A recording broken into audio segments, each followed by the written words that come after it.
Side orders, generally they end up in the bottom left corner, and that's the corner of the menu that we call menu Siberia, where things go to die. People tend to, if it's a portrait menu, people tend to scan in a sort of upside down L, so you look at the top part of the menu and then along the right hand side, and the bottom left corner gets makes sense. Just left out, and that's where a lot of restaurants have their side orders. So simply by flipping that around, you can all of a sudden sell more broccoli or fries or whatever it is that you.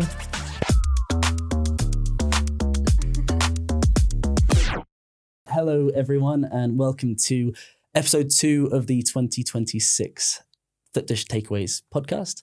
Today I am joined by Annica from Two Forks, but the self-proclaimed menu geek. Is yes, that right? I usually wear a t-shirt, but I was going to say too cold today. You did have one at Dish Live, which I love to see. So we're going to kick off with a couple questions about you, about your background. You've had 16 years as a food critic. Yes. You spent the last few years engineering menus and enhancing menus.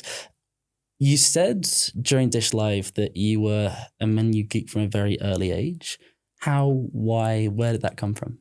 I think I was probably about 5 or 6 when I realized that a menu is essentially just a key to having whatever you want for dinner, which at the time was a big stack of pancakes with ice cream on top. And I just thought, this is amazing. Oh, and I can have a Coke float next to it as well. Menus are magic. And so I guess I've just always associated menus with treats. And back in those days, making myself sound old now, but there wasn't as much opportunity. I think now people go out with their kids all the time and it's not such a big deal. But for me, it was a treat. And I always asked to keep the menu because I wanted to remember. I was always a collector of everything. And so alongside my stamps and my sniffy erasers, I also had a stash of menus. And I've just been collecting them ever since. And then when it became my job to collect menus, there was no stopping me, really. So good. My brother, he works in the whiskey industry at White & Mackay, and he has this folder which just goes on for about 100 different bar menus, and he can dissect every single one of them. And it's probably the thing that gets him most excited in life, which I think's a bit mad, but I love it. That's his passion, right? Yeah. And so 16 years as a food critic, how did he get into? Because I'm sure a lot of listeners wish they had that job. Yeah. How did that come about? It's the best job in the world. Just for pure enjoyment, not so much for your waistline. I was a much skinnier person before I started there. But I actually grew up wanting to be a chef.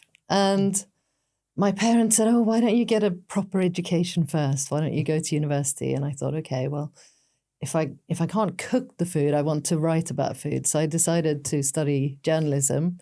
And then actually it turns out in a sort of fortunate twist of fate, I decided to have a second major in psychology, which is kind of how I slid into behavioral science and menus since then. But originally, I just thought I'm going to study psychology, get myself a degree. And throughout that journey, the journalism course at City University is quite practical. So they always encourage you to get work experience. And all the other students on my course were fighting over the spots at The Guardian and The Times, and even The Big Issue was a big publication to work at at the time. And I had actually already worked for a couple of years before I went to uni as an incoming tour operator, booking Swedish conference groups into London. And I had been using Square Meal, the restaurant guide, to book the restaurants for them. So my first phone call when we were looking for work experience was to Mark de Weslow, the publisher of Square Meal. And I basically just said, can I work at Square Meal for a couple of days a week while I'm studying? And he said, come in for a chat. Turned out their office was 5 minutes from my flat, which is very handy. And I walked down there. We sat down at the conference table and we started talking about restaurants. And 3 hours later, we were still chatting. Oh, nice. And I kind of had to go. And I said, so do I have a job? And he said, yeah, of course. You got it when you walked in, probably. So yeah, I started and I worked my way through university there. And then I just carried on working there after graduation. Wow. And I guess, so 16 years, and I think you mentioned this at Dish Live, which was when you are critiquing the food, sometimes you're sort of struggling with the support side. You want to help out more. And that's what led you into the engineering side, actually. How can I support this restaurant to succeed, not just in the next year, but throughout the next 5, 10 years? Yeah, I guess it's funny because I wanted to be a chef and I wasn't allowed. My brother went to chef school and started a restaurant business. And from knowing intimately how much passion and love and hard bloody graft goes into running restaurants, both through my own family and also through all the connections I made in the industry, it became heartbreaking to, I guess I got to the stage where I could tell when I walked through the door whether a place was going to be there in a year or not. And I just wanted to help, really. So I became quite well known for writing little just notes of how things you could improve in the customer experience when I'd visited for work. And I would send that to the PR or to the owner, depending on who my contact was. And so it got to the stage where PRs were inviting me to restaurants that weren't in the area that I covered. And I said, I can't write about that one. They said, no, we just want your notes. Really? And actually, it was around the time when journalism was changing and a lot of, essentially the internet happened. So when I first started at Square Meal, we had a guidebook. It was published once a year. We spent all year visiting restaurants, writing reviews, making sure this guidebook was fantastic at the end of the year. It was a very good life. Oh, the best. And then, of course, came the internet and we had to constantly, get the reviews up really quickly. And then there were email newsletters that started out being weekly and then they were daily. And all of a sudden, you don't even have time to visit everywhere. You're just sort of copying and pasting from press releases. And I started questioning, is this really what I want to do with my time? I want to be out, seeing people, eating the food. And so I kind of started thinking maybe there's something in this feedback. Maybe I can work with the restaurants rather than write about them. So Anna, who was my deputy editor at Square Meal, we decided to give it a go. And when we first started Two Forks, we were essentially a mystery dining company. Sure.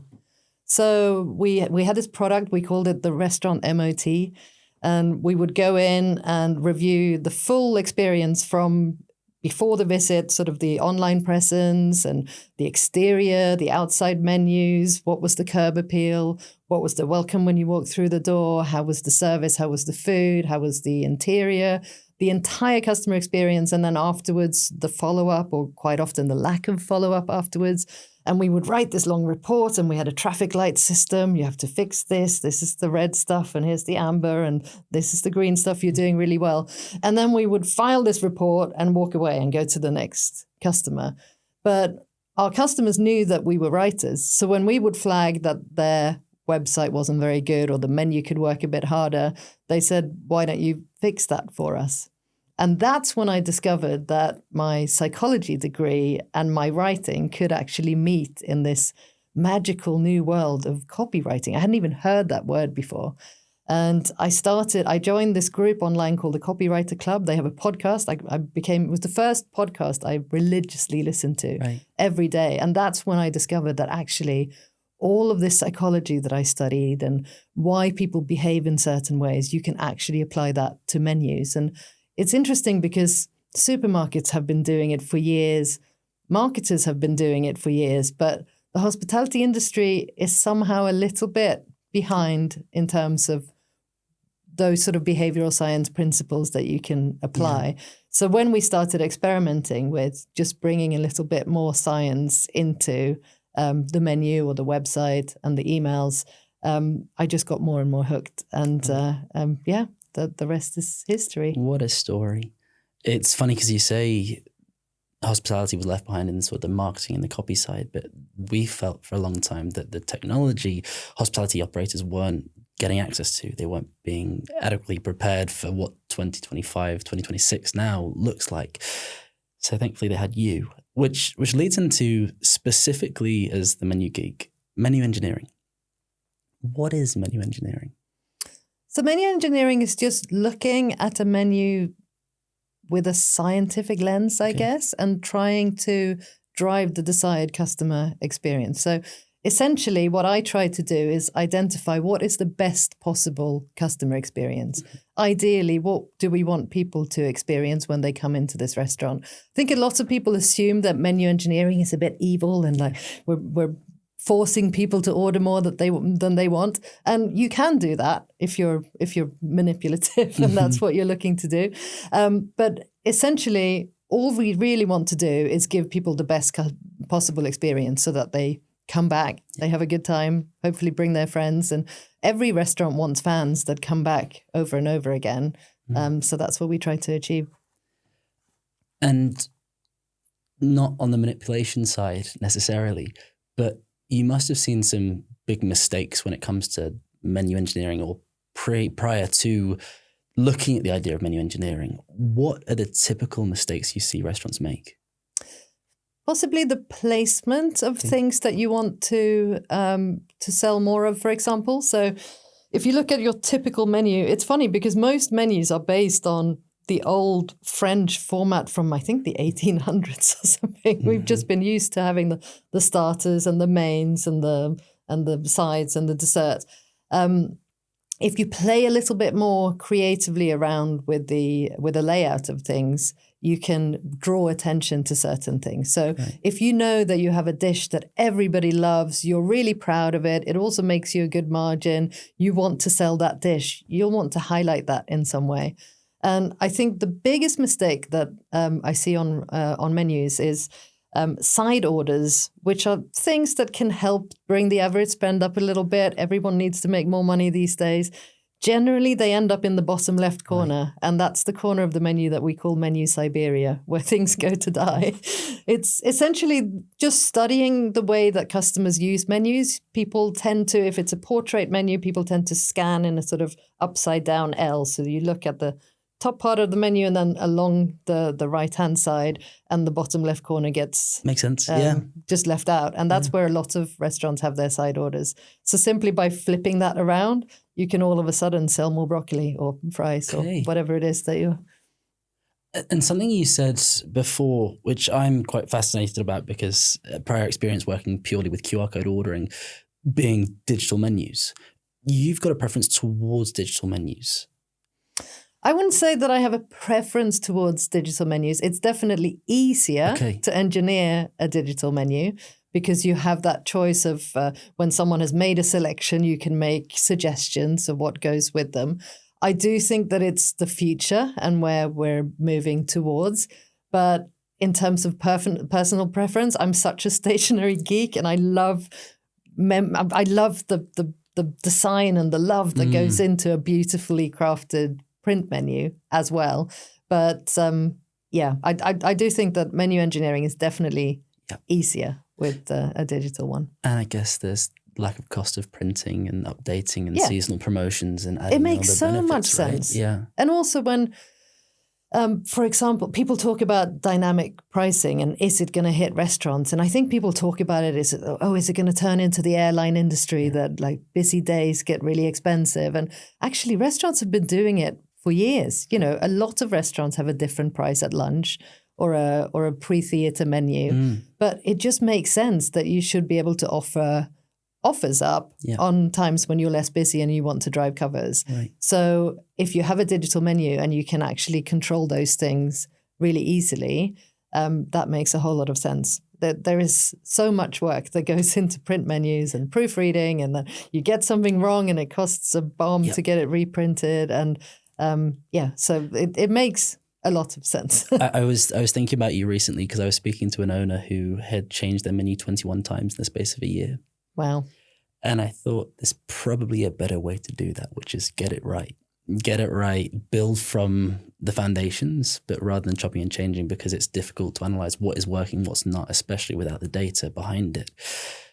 The big question, I guess, for our listeners on the Flipdish Takeaways podcast is your experience. You spend a lot of time in the, what I would refer to as the sort of enterprise or the chains. So the Tonkatsus, the Rosa's Thai, amazing businesses. What would be the biggest difference between optimizing a menu, or engineering a business and marketing plan from an independent and a chain?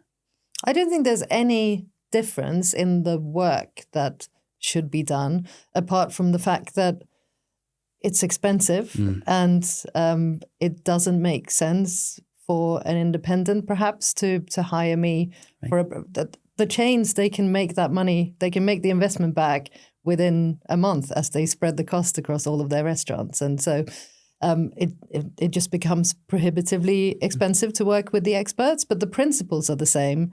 And so actually the last couple of years I've been working really hard at training and looking at ways to push out the knowledge and the tips and the tricks and the things that you can do at a more achievable price point. So I've been doing workshops, and I'm in the middle of releasing a digital course. So anyone can take the course, learn everything I know about menus, and start experimenting in their own restaurants. So generally independents will typically find that they have to do it themselves, and it will take them a bit longer, but there's no reason why you shouldn't have a properly engineered menu yourself, even though you haven't got the chain budget. So, and also something that I'd love to point out to your listeners and viewers is because I'm such a fan of independent restaurants, I wanted to be a restaurateur myself. I don't anymore. I know too much about how hard it is. But we always offer pay what you can seats for independents at all of our workshops. And it's the same on the online course. You just have to drop me a message and say, how much can you afford to pay, and I'll let you in. So do take us up on that. A lot of people think that actually that sounds too good to be true. It's not. We do that. I don't give it away for free because I think freebies people tend to not use. And there's so much value there that I want people to reach out, tell me how much they can afford, and I will be accommodating as much as I can. Love that. I wish some restaurants did a pay what you can for their food, but that sounds like an absolute genius idea, and that's bloody wonderful. I think some did. Doesn't John Bon Jovi has a restaurant where you pay what you can, I think. Oh, so good. I'll be hitting that up. It'd probably be too far away for me right now. So you've talked about the workshops that you have, and I remember there were the 3 questions at the end of your presentation that you would recommend every single business owner thinks about. And it's not purely about marketing. It's not purely about menus. It could be marketing or brand positioning. What are those questions? What would be your core advice, the easiest, most meaningful sort of takeaway for a restaurant operator? Okay, so you're referring to the questions that I call my magic questions for getting to know your customers. Yes. So essentially, when we work on menus, we call our process 360 menu engineering.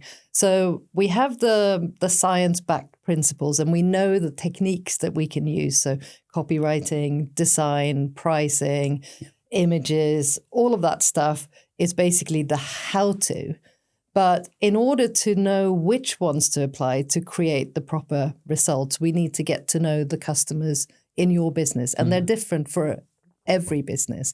So the number one thing that anyone can do to improve their menus, improve their customer experience, improve the way they communicate as a brand, is to get to know their customers better. And so I have 3 questions that I call my magic questions that really open up those insights about your customers that very few of us actually ask, because we think we know our customers, but we never really formally ask them. We see a Google review and think that's enough. Exactly. And also the reviews, you tend to hear from the people who had an amazing time and a terrible time, and never the ones in the middle. And what we really want to do is get to know our regulars. I have restaurants that I go to every week. I would never write a review. Like I might have reviewed them 6 years ago, but you don't review them after every visit. So to get to know your regulars, you need to, hopefully you have an email database already. You set up a simple survey and you ask them 3 questions. And you do it with open text boxes, not multiple choice. You want to hear their actual words, because that's where the magic is. So the first question is, I got to remember my own questions now. What do you like most about our restaurant? And that's when you get the people really telling you which part of the customer experience is important to you. And you'll be surprised how much of that is nothing to do with the food. It's often the service, it's the atmosphere, it's a particular occasion that people love coming for. And all of that will open up so many possibilities in terms of using that insight of what other people love to find similar people who will also love those things by using those same words in your marketing. So that's a really great first question. The second question is, what don't you like about our restaurant? And that can be even more eye-opening, because quite often, even really regular fans will have that tiny little niggling thing that annoys them. And you can fix those things so quickly. You'll also get a lot of positive feedback from that question, because a lot of your regulars will say, oh, there's nothing we don't like, or, that's always really heartwarming. But also finding ideas for new product development and just that there might be something that everyone's been missing, just a different source. Or when we work with caravan restaurants, they have these amazing rosemary scented fries that are just delicious. And they've always been available from noon onwards, but they open earlier for breakfast and brunch. And so the number one request from customers when we said, what don't you like about Caravan? They were saying, oh, we don't like that you can't have the delicious fries with breakfast. Yeah. So that was just so easy to have. Because you wouldn't think about that, would you? Fries for breakfast? Probably not so, but it makes sense. But if you're ordering like a big brunch dish, it makes sense to have a bowl of delicious fries to share. So taking something that you... Mimosas, that's the one I'm looking for when you're going through. Yeah, definitely. So taking an ingredient or a dish that you already have and just switching it on for a different time of day, so easy. But had we not asked, we wouldn't have found out. And then the third magic question is, you really want to go to this restaurant, your friend hasn't been and they're not sure, how do you sell it to them? And that's basically how you get your customers to do your marketing for you. Yeah, so good. Turn everyone to a salesperson for you. Yeah. Love that. 3 good questions, really, really good questions. So they're the sort of quick wins, and I think you mentioned something about the sort of voice of customer VOC, which is massive, because we might think we know about our restaurant, about our business, but the people who know most are the people who enjoy the food. The people who come in, maybe they don't enjoy the food, and that's crucial to what you do, right? Definitely. And in your menu descriptions, you want to use words that your customers feel comfortable with and they use. The closer that we can be to our customers' language when we communicate, the closer they're going to feel to us as a business. So, for example, if you send out a magic 3-question survey in advance of a menu project, you might tweak them slightly. And instead of asking what's your favorite thing about the restaurant, you might say what's your favorite thing on the menu, and get people talking about the dishes that they love and the dishes that they don't like. And you can then pick up on what words do they use when they are talking about things that they really love, and what words are they using when they talk about things that they don't like. And then you have a blacklist of words that you should never use, and you can really lean into the words that people do to describe the things that they like. And how does it influence the other elements of the business? Because menu engineering is a lot, right? It's what you're going to be ordering. It's how you're going to order. But in terms of, you've worked with some incredible businesses. One, I'm a big fan of Pizza Pilgrims. There's something about Pizza Pilgrims which you want to go in there. The food's great, but you want to go in there to have a great experience as well. How have they gone about enhancing their brand, their reputation, that customer experience over the last few years? Their customer experience was always number one. Like they set out, Tom and James, when they first went on their, I don't know if you know the story, but they literally went on a pizza pilgrimage. Right. They had really boring office jobs. They couldn't bear another day wearing a suit going to an office. So they decided to buy an Ape van, which is those little vans that look like, or Vespas that look like vans, and to drive around Italy looking for the best ingredients and bring them back and introduce the UK to proper Neapolitan pizza. And so because they went into it for the fun and the laughter, that whole business is just built on experience, both for the teams and for the customers. And they've had so much fun with the interiors. When they first opened in Leeds, they brought in this big pink flamingo that you can sit in, and there's always something mad going on. So they've always done that. And James in particular is really good at going to Italy and sourcing mad stuff and bringing it back. Something that they had never done before we worked with them was ask their customers anything, really. So we actually did a joint project with them where we worked on kind of blueprinting their tone of voice, because in those days, James did all of the writing himself. Wow. And he still to this day writes most of the Instagram content. And like I will DM on the Pizza Pilgrims account and James will answer. So, he's on there every single day. But as the business grows, it doesn't make sense for the founder to do all of the writing. So we had to kind of bottle that Jamesness. So we worked on the tone of voice as well as the menu. And so we did quite a lot of customer research, finding out exactly what it was that people loved about the experience and the brand. And so the more insights we got, the more we could amp up the thing. So although the experience has always been central, the newer restaurants are even more playful than they've been because we discovered that the customers liked it as much as we did.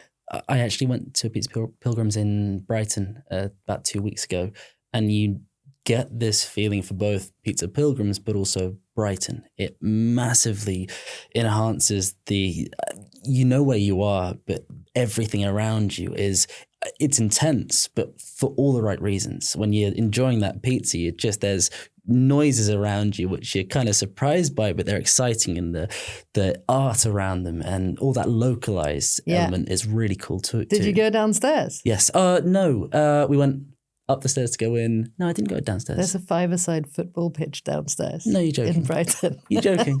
I went upstairs because they did a pizza like a masterclass. Yeah. But I didn't see downstairs. So when we got the Brighton site, there was this big extra space downstairs, and we were making calculations, can we fill it? Yeah.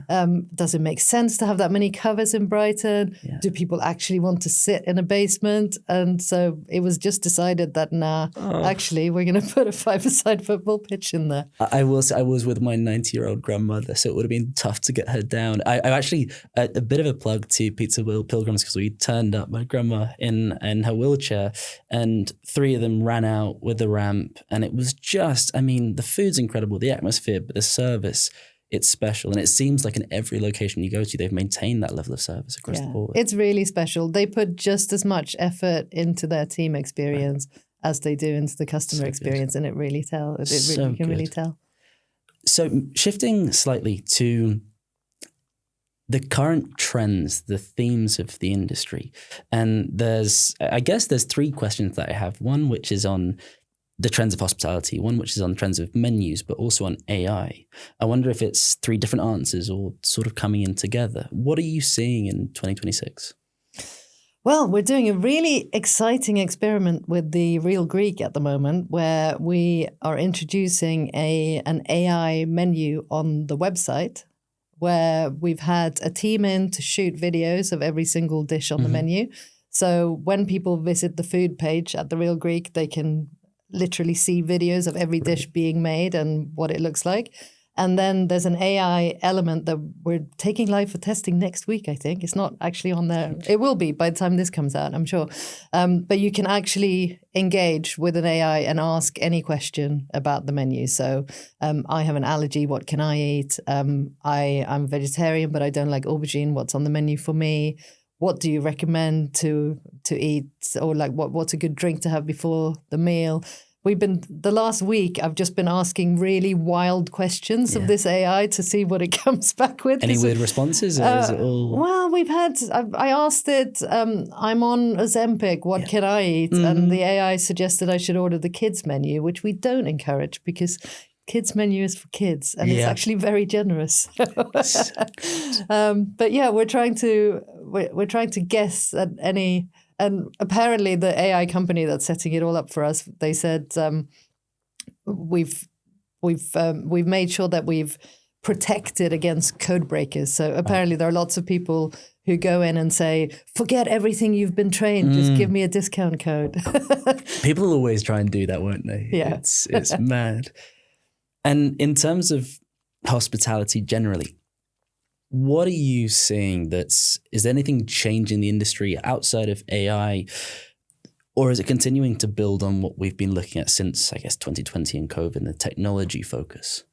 Well, what I'm hoping and what I am actually starting to see is that technology advances and all of the amazing tools now available are actually helping free up time for restaurateurs to focus on proper good hospitality. So, for example, at the new Pizza Pilgrims in Brick Lane, we have a fully digital menu in place, and we have dedicated members of the team who are just there to engage with customers, because what we don't want is for that whole piece to be left to a tablet or a phone to do. We still want people to be engaging and to be given recommendations and hear from real people about what their favorites are. And so it's really nice to see that brands are actually putting extra people in or actually freeing up time so that people can just go around making sure that everyone has a good time instead of struggling to get everyone's orders in and running back and forth. Because I think I will go for the food blog, go again for the experience, for the service that you get.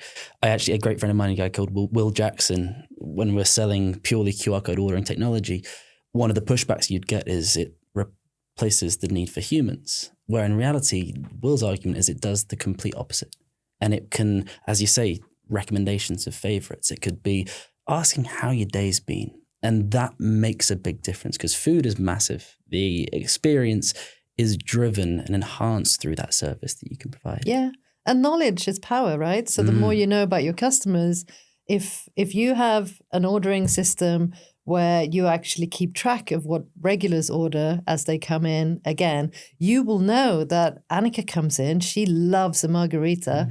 And when it's her birthday, you're not going to send her, come and have some Prosecco, because I don't actually like Prosecco. Come in and have a spicy margarita.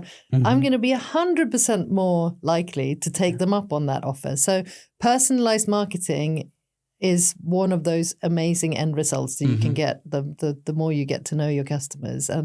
And digital ordering will definitely help feed that. And also people being able to book online and tell you whether it's a special occasion. So you don't actually have to be there trying to sniff out whether anyone's celebrating. You will know if someone is celebrating a birthday or an anniversary, and you can prepare to make their meal extra special in advance. I actually, for my birthday recently, we went to a great Italian restaurant, and my partner had booked, she'd said it was my birthday, and when we finished, they came over with a Polaroid, took a picture of us together, brought the cake out, and gave us some shots of limoncello at the end. And even if I hated the food, just that in itself would have done everything for me to get that 5-star locked in. It did. I did lock in the 5-star review as well. Brilliant. So we're going to wrap up with a couple of questions, quick fire, as much as possible. Okay. The first one is, after 16 years as a food critic, this must be really difficult for you. Death row meal. Oh, God. It's going to have to be a buffet of some sort. Yeah. My favorite cuisine in the world is Thai food. Right. And Thais eat kind of buffet style anyway. You would fill your table with lots of dishes. So I just have to pick my best ones to go in. There would definitely be a sometime papaya salad. There would be sticky rice. There would be grilled chicken. There would be some kind of whole baked fish with maybe some coriander and a seafood sauce. They call it in Thailand. It's just chili, garlic, and lime, stir fried vegetables. Some kind of curry, massaman curry, probably. Oh, best. Oh, it's going to be good. Maybe some stewed pork as well. You've so cheated with that answer, but I love it because I would do exactly the same thing. You are incredibly well connected in the industry. Do you have any friends, any people that you'd recommend to come on board to the podcast to chat about their experience? Too many. I guess the ones that can contribute the most to independence. My friend Glenda Barber, who runs a WhatsApp group called Team Marketing. Yes. She's amazing and so welcoming and has created, the community was actually created by Vic from DataHawks, but Glenda has taken it over and she's making it super inclusive and she's making sure that the independents feel just as welcome as the big groups, and everyone is there learning from each other. So it'd be great to have her on to tell people about that community. My friend Dan Nash, who does amazing things on brand story and helping businesses communicate better and really finding their founder story and bringing that out into the world and feeling confident talking about themselves, which I think a lot of indies don't do perhaps as much. Oh, God, there are so many. I told you two well connected. It's not a bad problem to have. We actually have a thing, and this is not going to be quick fire now, but we decided, Anna and myself, the Two Forks, to only work with clients that we genuinely like. Love it. And we made a New Year's resolution, and we have stuck to it. We've actually turned people away. We put people through the pub test. Like, do we actually want to go out and have fun with these people? So I can genuinely say that everyone that we have ever worked with is lovely. So if you want a list of lovely people in the hospitality industry, just look at our client list. That is for sure. It's probably, I'm not sure if I can say this too loudly, but the All Blacks rugby team have a no dickheads policy. And I think it sounds about right too. It's the same. Life is too short. If you have your own business, why would you spend time working with people you don't like? You are inspired by restaurants, I can tell in the way that you talk, the smile when you talk about restaurants. If you were to recommend one restaurant that will inspire restaurant owners to get their operations more efficient, their service a little better, their menu right, what restaurant would that be? Oh, God, no, then you're going to get me into trouble now. I'm so sorry, I have to. I'm going to have to say Pizza Pilgrims because they started as independents and they've built it from there. If you slash my wrist, I might bleed green. I just think it's a beautiful business that has been created within the independent spirit, and they have managed, even now, when we're sort of well over 20 sites, still feel independent. And I think that's an amazing job that they've done. So, good. Yeah. Bleed green. Last question, but a very important question. How do our listeners get in touch with you? How do they get to work with you? Well, there's only one Annica Wainwright on LinkedIn, so I'm very easy to find. Tap me up on there, send me a message. I'll connect with anyone in the industry, and we'll take it from there. Amazing. Well, thank you so much for your time. I know you're off for a delicious lunch in a couple minutes' time. Anything else to add? Any last thoughts, requests for our listeners, requests for me? I think just as an independent, don't do anything by yourself. People are in this industry because they love other people. And I think COVID taught us a lot about how we can come together as an industry. And I think perhaps independents are not as quick to jump into those rooms as everybody else. But starting with that team marketing group, there are other groups for founders, and just network, get to know your peers. I wouldn't call them your competitors. I think it's such a lovely industry that we should all just stick together and support each other and learn together. Love it. Thank you so much for your time, Annica. Pleasure. It's been a pleasure chatting with you today. And I think that is us wrapped up for episode 2, season 3 of the Flipdish Takeaways podcast. Thank you for listening. Thank you for paying attention. And thank you so much, Annica, for joining us today. Pleasure. Thanks for having me.